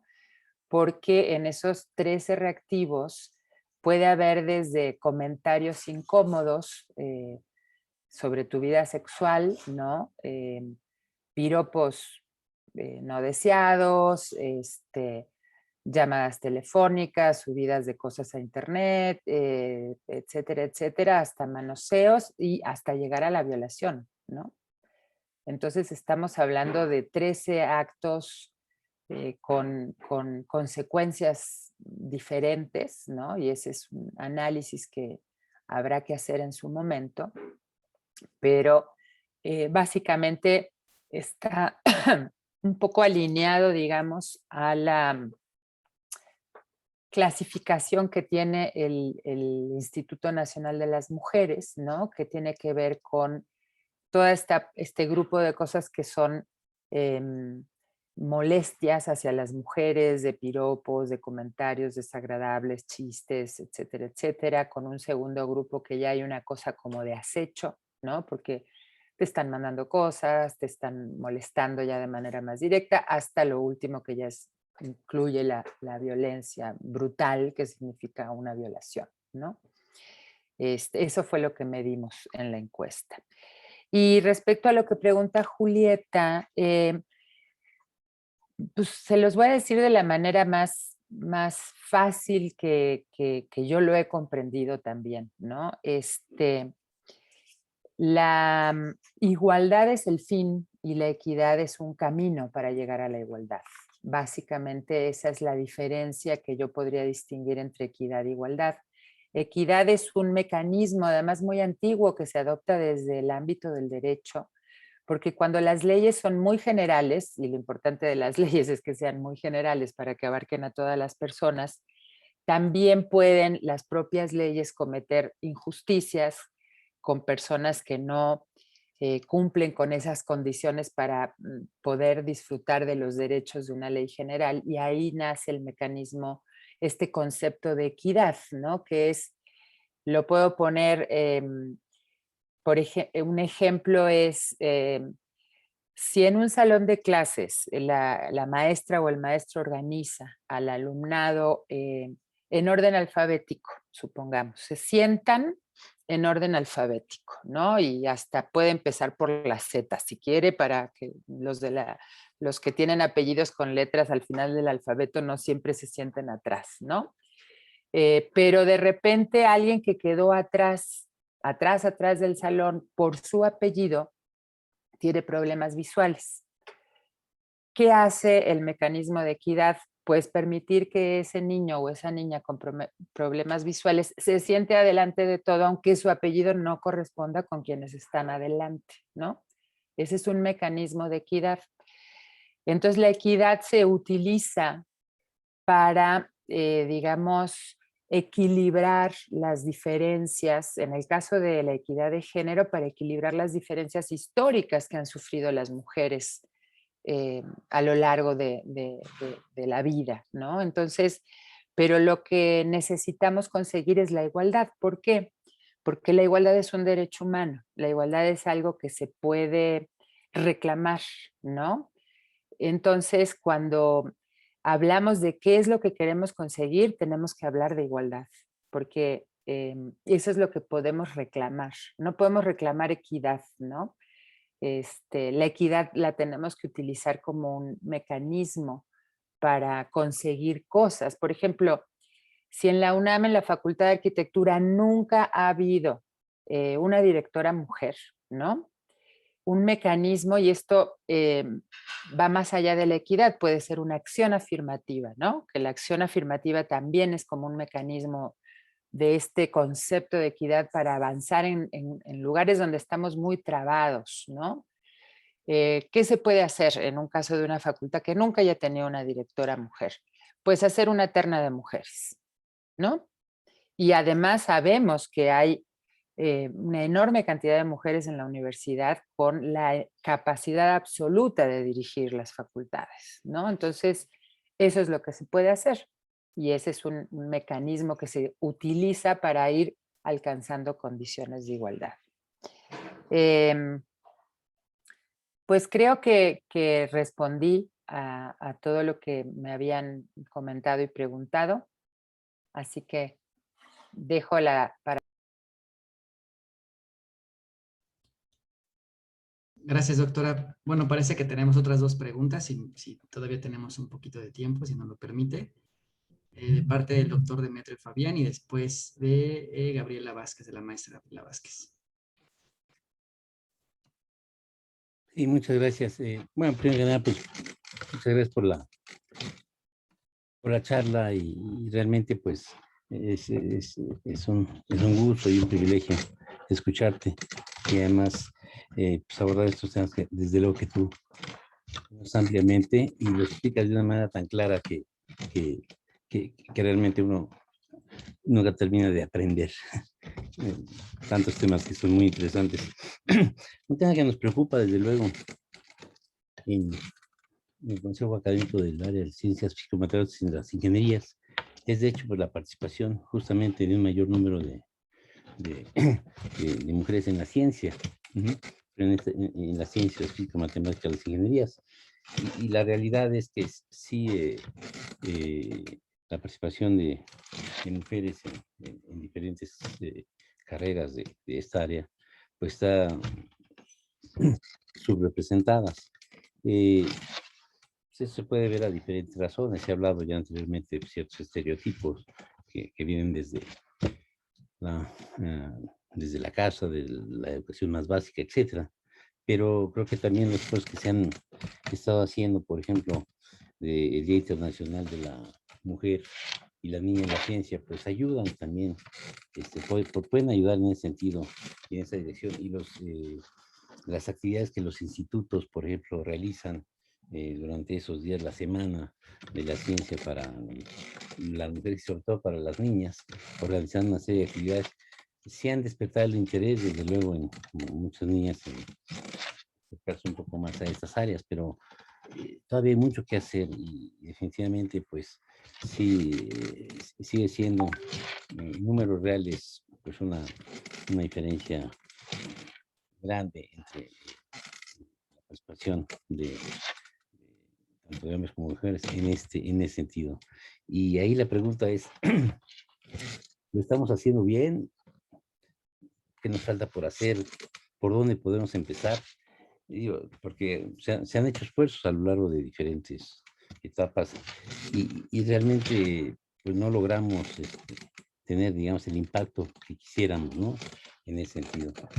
Yo creo que también la forma en la que están enseñadas muchas carreras, que son así a veces muy verticales, puede ser que no ayude a lo mejor el desarrollo de carreras más horizontales, que tengan una concepción más holística. De alguna manera puede ofrecer que sean mucho más atractivos, desde luego, para que haya una mayor participación de ambos géneros, ¿no? En ese sentido, pero sí hemos estado desde luego atentos y participando y realizando incluso diferentes actividades en esa dirección a lo largo de tiempo atrás y no logra realmente permear o no logra tener el efecto que uno quisiera en ese sentido, sobre todo de atraer la atención, pues, desde las niñas hacia dedicarse a actividades mucho más relacionadas con las ciencias físico-matemáticas, las ingenierías, ¿no? Entonces, digo, ahí tenemos mucho que hacer, desde luego que, pues, es una asignatura pendiente, pero ¿qué consejo nos das en esa dirección? Porque sí, en realidad sí tenemos un problema todavía muy serio y desde luego que tenemos ejemplos, pues, bellísimos, ¿no? De alumnas, desde luego académicas, que son muy brillantes, pero todavía son pocas en el área comparada con la población general de académicos todo lo que es esta área, ¿no? Entonces, es una asignatura que todavía está pendiente, pero pues debemos seguir trabajando en esa dirección, ¿no? ¿Cómo ves, Ana? Sé que no es fácil, pero sí, llega un momento en que pues, se experimentan opciones y algo tenemos que hacer. O algo no estamos haciendo bien, ¿no? Definitivamente. Gracias. La maestra Gabriela Vázquez, por favor. Buenas tardes a todos. Yo solo quisiera agregar 2 comentarios por parte del CAYA. Hemos visto, sí, exactamente la mejora a los programas de estudio con esta inclusión de las asignaturas de género. Solo quiero comentar 2 aspectos que me parecen fundamentales que todos tendríamos que entender. El primero de ellos es que la integración de estos programas se está haciendo como una currícula oficial vertical, es decir, al ingreso, en la permanencia, en el egreso, ¿no? Pero hay otra currícula, que es una currícula oculta, que creo que es fundamental que todos los docentes tenemos que entender. No es solamente las asignaturas de género, es como en todas las asignaturas que tenemos, podemos vertir estos conceptos. Yo en lo personal doy clases en la Facultad de Arquitectura en una materia que se llama Historia y Teoría del Fenómeno Urbano Novohispano. A ver cómo explicar a las generaciones actuales el uso de la tierra, la tenencia de la tierra en la historia novohispana.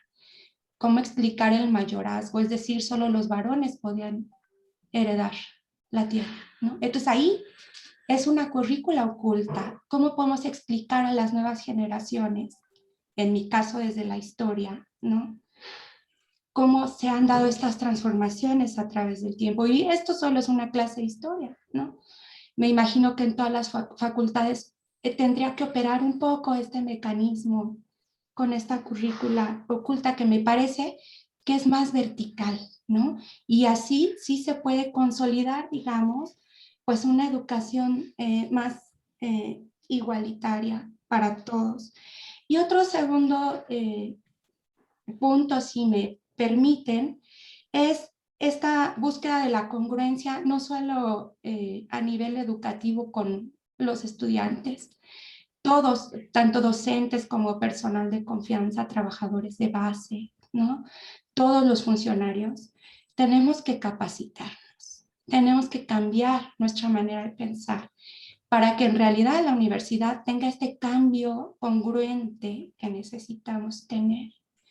Bueno, me gustaría extenderme más en estos conceptos, pero lo pongo simplemente sobre la mesa. Muchas gracias.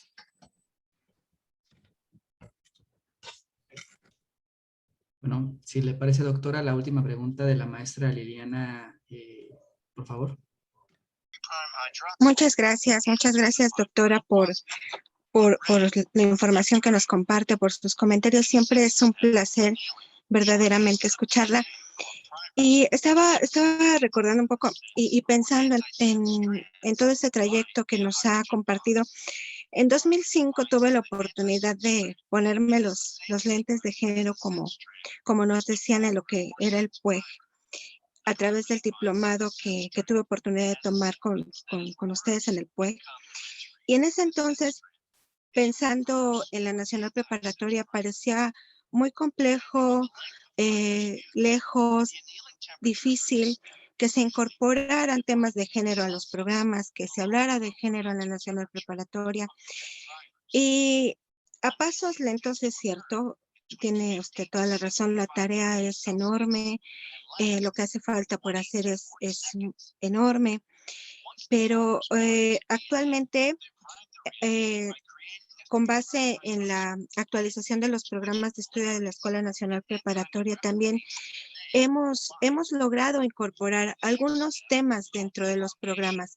Si bien es cierto que no hay una asignatura todavía que trate de género, pero sí en la actualización de los programas se logró, al menos en los de ciencias sociales, en las 5 asignaturas del Colegio de Ciencias Sociales y en algunos otros, por lo que he tenido oportunidad de ver, temas que al menos ya como mínimo nos permiten con los estudiantes reflexionar los temas de género, sensibilizar a nuestros estudiantes, partir de esos temas para hablar de igualdad desde la perspectiva de género, de equidad, como bien lo mencionaba usted, desde la perspectiva de género, y tocar temas de diversidad y, en fin, son el pretexto, esas adiciones a los programas para incorporar estos temas, para reflexionar con ellos, que de inicio pues ya es un avance, un logro.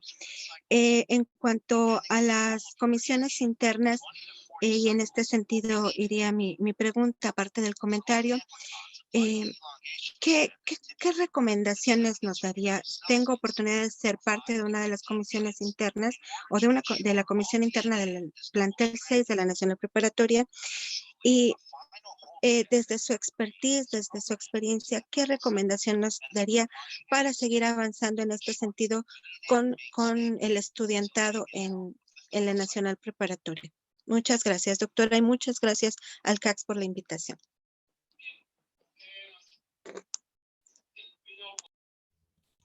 Muy bien, doctora, pues pasamos a sus respuestas, por favor. Muchas gracias, David y Fabián. Me encantaría tener todas las respuestas a tus inquietudes. Se ha hecho mucho respecto al tema de género y las STEM, como le dice, que son se les quedó las siglas en inglés, pero en realidad se refiere a ciencia, tecnología, ingeniería y matemáticas, ¿no? Así es. Hay mucho hecho, mucho escrito, hay programas, en fin, porque hay tu preocupación es una preocupación compartida, ¿no? A nivel internacional incluso. Yo he sabido de cosas, por ejemplo, que limitan a las mujeres a incorporarse a las STEM, ¿no? Por ejemplo, he sabido que varios institutos piden postdocs en el extranjero, ¿no? Como requisito de entrada. Y las mujeres están justo en su etapa reproductiva. Y normalmente las mujeres no tienen la posibilidad de llevarse a su familia como se la llevan los hombres, ¿no? O sea, si el hombre es el que obtiene la beca en el extranjero, se lleva a su mujer y a sus hijos porque seguramente la mujer le va a cuidar a los hijos en el extranjero. Pero no pasa eso mismo con las postdoc mujeres, ¿no? Entonces, entiendo que esa es una de las múltiples trabas que ellas tienen para incorporarse como investigadoras, ¿no? He escuchado que las tutorías de otras investigadoras que ya tienen mucho reconocimiento en el área son muy positivas, ¿no? Por ejemplo, si entra una nueva investigadora que esté muy cercana a una investigadora consolidada, que la ayude a entender cómo es la carrera académica en esa área, qué cosas tiene que hacer.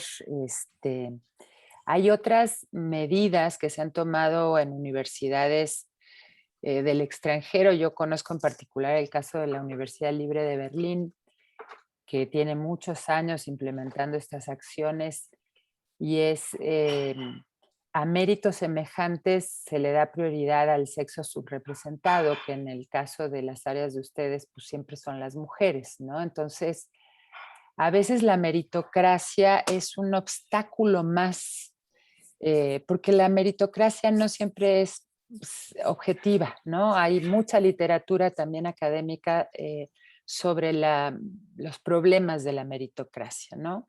Y esto me hace ir a otro tema que creo que también es importante para tus inquietudes, y es uno que me brinqué en la presentación, que es los sesgos de género en la evaluación académica.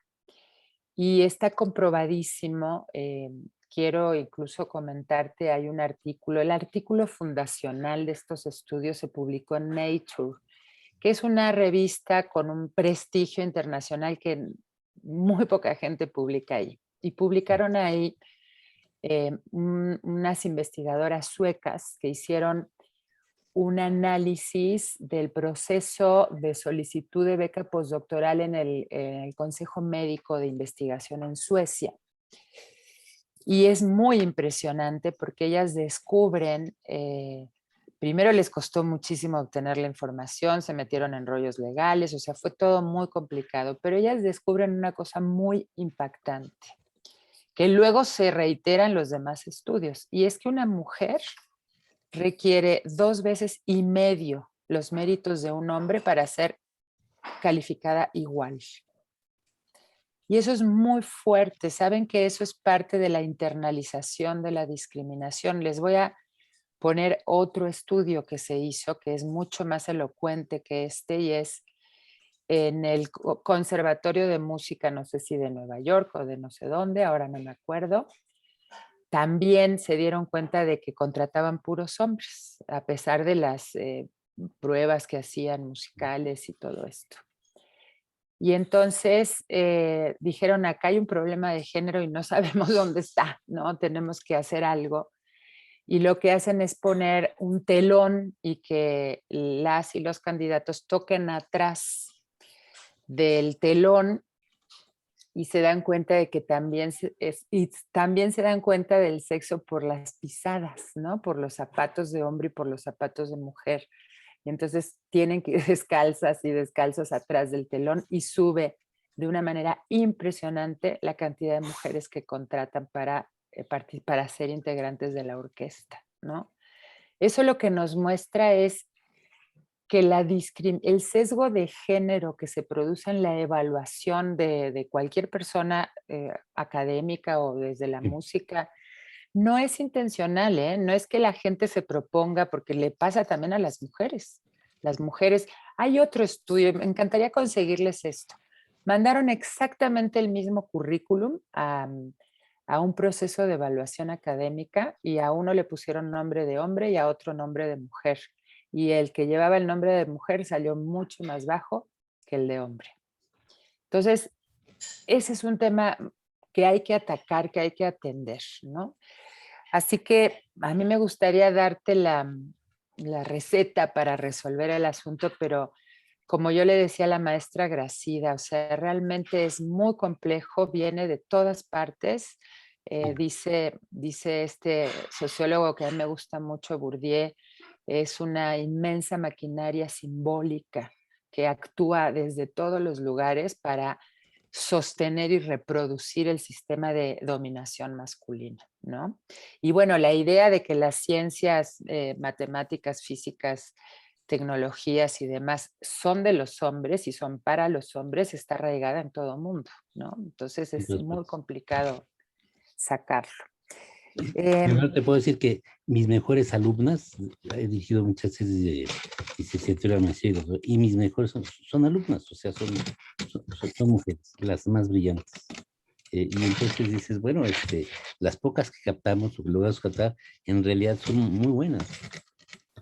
Pues fíjate, además de que qué lindo que hayas tenido esa experiencia, esa es otra manera, captar alumnas desde la licenciatura, ¿no? Porque muchas veces estudian física, matemáticas y luego no se dedican a la academia porque pues, sienten así como un montón de obstáculos, ¿no? Entonces, cuando vean alumnas así como tú dices, con esa brillantez y esa entrega, porque además las mujeres solemos ser mejores estudiantes porque sabemos que nos va a costar más obtener algo que a un compañero varón, ¿no? Y en el trabajo nos pasa lo mismo, trabajamos más porque tenemos que demostrar el doble, sobre todo en los espacios que son masculinos por cómo se conforman, ¿no?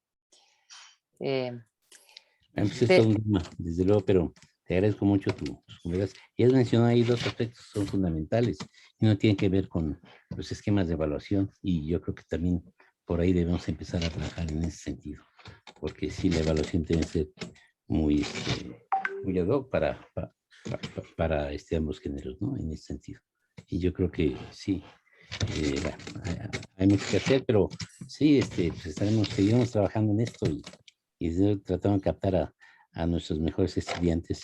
Y sí, muchos desde más chiquitos, desde la licenciatura, y cuando tenemos oportunidad de captarlos ahí, pues ya es más fácil llevarlos al posgrado y continuar trabajando con ellos, ¿no?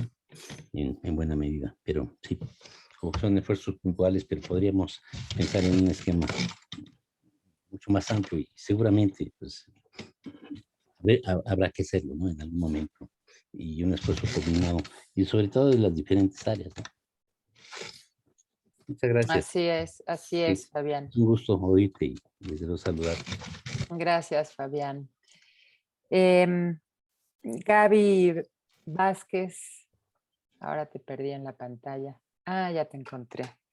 Pues me parece interesantísimo todo lo que planteas. Qué bueno que sacaste el tema del currículum oculto, ¿no? Que el currículum oculto tiene que ver justamente, por un lado, con todas estas formas de discriminación, o sea, tiene que ver con el ejercicio docente, ¿no? La profesora o el profesor que se paran frente a un grupo, qué es lo que está transmitiendo respecto a estos temas, ¿no? Y ahí también hay muchísimos estudios de cosas tan sutiles como que le dan menos la palabra a las mujeres, que cuando las mujeres participan no las miran a los ojos o que les miran otras partes del cuerpo, que las interrumpen con mucha más facilidad, en fin, una serie de micromachismos que ocurren en el aula. Y pasa también con profesoras mujeres, ¿eh? Miren que las mujeres no nos libramos de ser parte de este sistema. Nos empezamos a distanciar de él una vez que hacemos conciencia y lo conocemos y lo empezamos a analizar y a cuestionar, ¿no?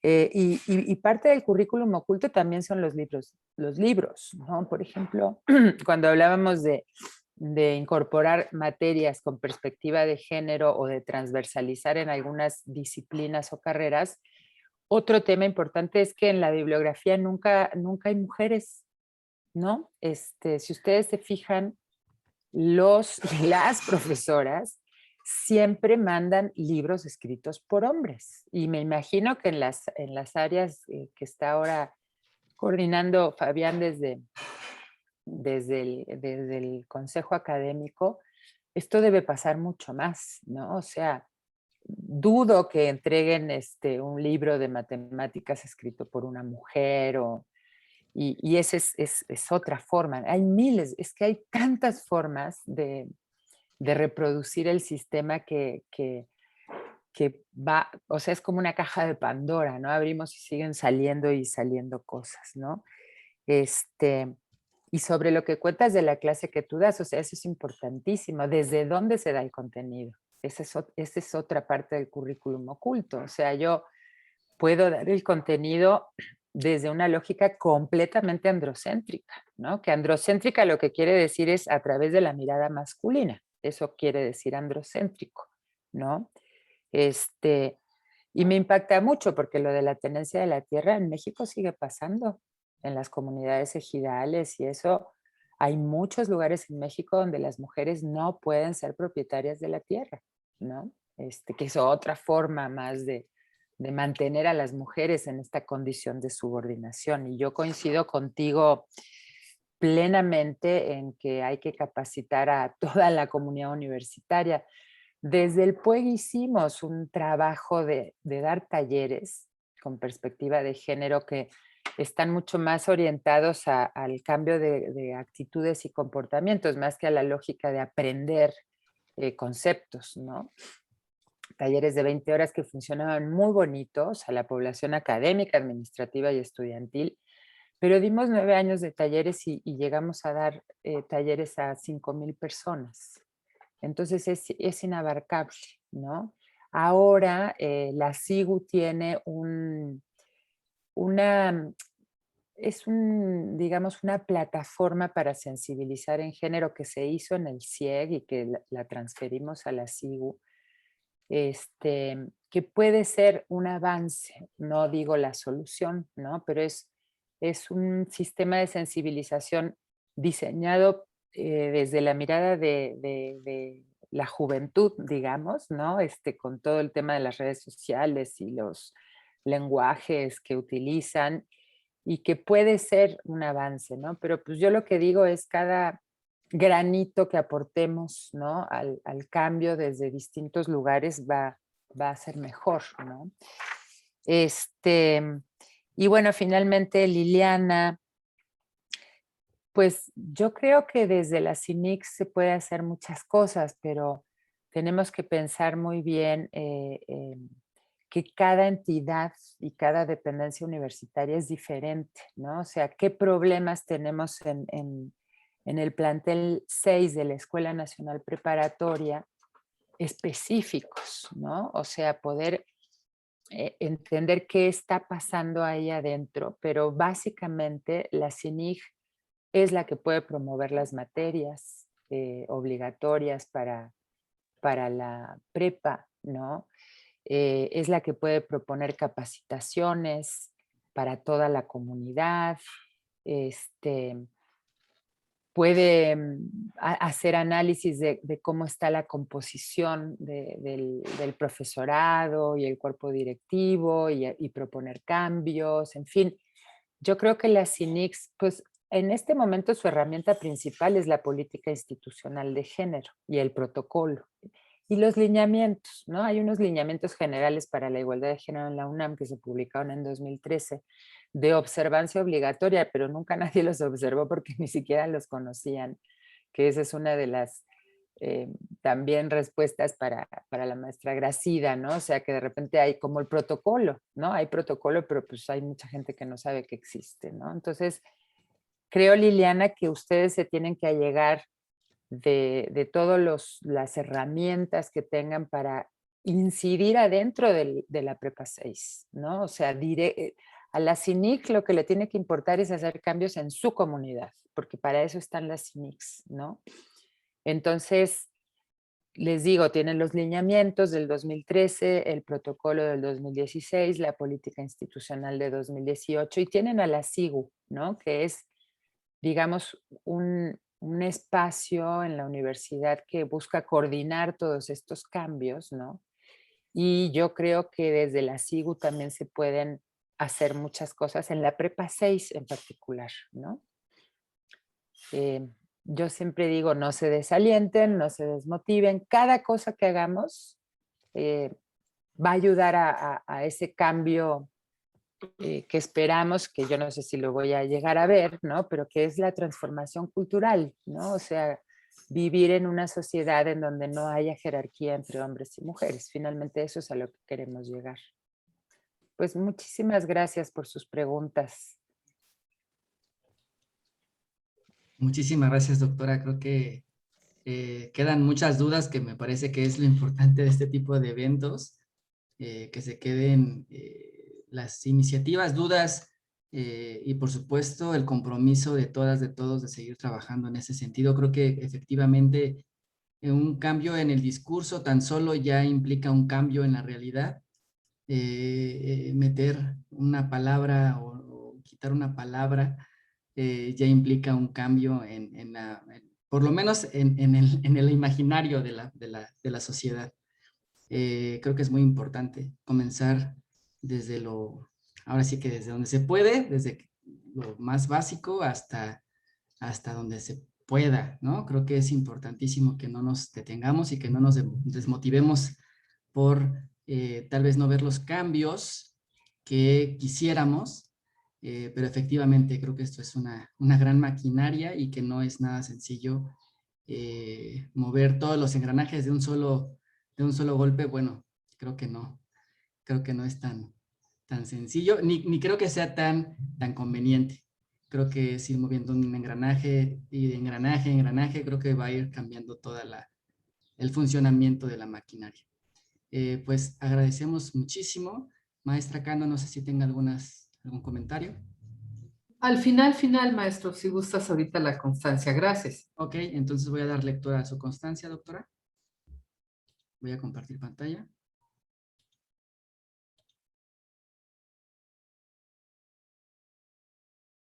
¿Ya la pueden ver? ¿Sí la pueden mirar? Ok. Bueno, Sí, sí, se Universidad ve. Nacional Autónoma de México, Consejo Académico del Área de las Ciencias Sociales, otorga la presente constancia a la doctora Ana Gabriela Buquet Corleto por su participación como ponente el día 16 de junio de 2021 en el marco de las pláticas con perspectiva de género con el tema Género y Educación. Atentamente, por mi raza hablar al espíritu, Ciudad Universitaria CDMX, a 16 de junio del 2021, la coordinadora, la maestra Juana Leticia Cano Soriano. Muchas gracias, doctora. Muchísimas gracias. Se debemos llegar a la brevedad por correo electrónico para que tenga ahí ya la constancia correspondiente. Muchas gracias. Gracias, maestro Viloria, por la coordinación o moderación de esta plática. Doctora Ana Buquet, de verdad, muchas gracias. Un placer haberte tenido en esta serie de pláticas. Siempre es un gusto, querida Ana, escucharte, aprender. Y justo por ello hablamos más bien de pláticas, ¿no? Platicar entre nosotras, entre nosotros, conversar los temas, y me parece que esto va a abonar muchísimo a nuestras tareas cotidianas. Muchas gracias, señoras coordinadoras, señores coordinadores, secretarias, secretarios de los consejos, asistentes, ejecutivas y ejecutivos, a todas y todos, de verdad, muchas gracias. Y el próximo miércoles nos encontramos, por favor, nuevamente. Nos van a acompañar una querida y un querido compañera y compañero, la doctora Mónica Quijano y el maestro Rubén Hernández, que ahora, bueno, pues forman parte de la SIGU. Vamos a reiterar siempre nuestro agradecimiento a la doctora Tamara Martínez, también por el apoyo para que la SIGU participe en esta serie de pláticas. Y la próxima semana, como es de su conocimiento, se abordarán los temas de incorporación de la perspectiva de género en los planes y programas de estudio y la evaluación académica con perspectiva de género y enfoque de cuidados. Pues muchas gracias, abrazo nuevamente, queridísima Ana, gracias siempre, y gracias a todas y todos, que tengan estupenda tarde y que haya salud y bienestar. Un aplauso, claro que sí, y muy amable. Muchas gracias, Leti. Gracias, hasta luego. Muy buena tarde, gracias. Buenas Gracias, tardes. buenas tardes. Buenas tardes a todos. Gracias, buenas tardes. Gracias.